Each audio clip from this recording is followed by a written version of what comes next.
Pan ఇండియాలో ఎవరు చూడల. మీరు సినిమా నుంచి బయటకొచ్చిన తర్వాత, ఈ సినిమాలో ఉన్న 'ప్రభాస్' గారు కొన్ని సంవత్సరాల పాటు గుర్తుంటారు.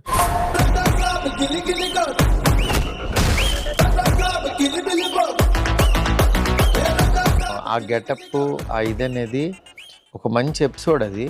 అది నాకు తెలిసి ఇండియన్ స్క్రీన్ మీదైతే అలాంటి ఎపిసోడ్ రాలేదు.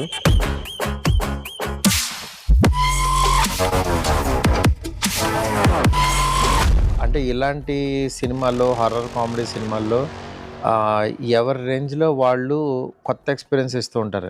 'ప్రభాస్' గారు సినిమాలో అలాంటి ఎపిసోడ్ పడితే అది ఎంత యూనిక్‌గా ఉండాలి, అది ఎంత ఎంటర్‌టైన్ చేయాలి, నెక్స్ట్ ఆడియన్స్ ఆ ఎపిసోడ్ గురించి మాట్లాడుకోవాలి అనంటే అది ఎంత కొత్తగా ఉండాలనే దాంట్లో గెటప్ గానీ, హెయిర్ గానీ, ఆయన స్టైల్ గానీ అవన్నిటి మీద ప్రాపర్ స్లాంగ్ గానీ, ఆయన మాట్లాడే విధానం, ఆయన స్వాగ్ ఒకటుంటది.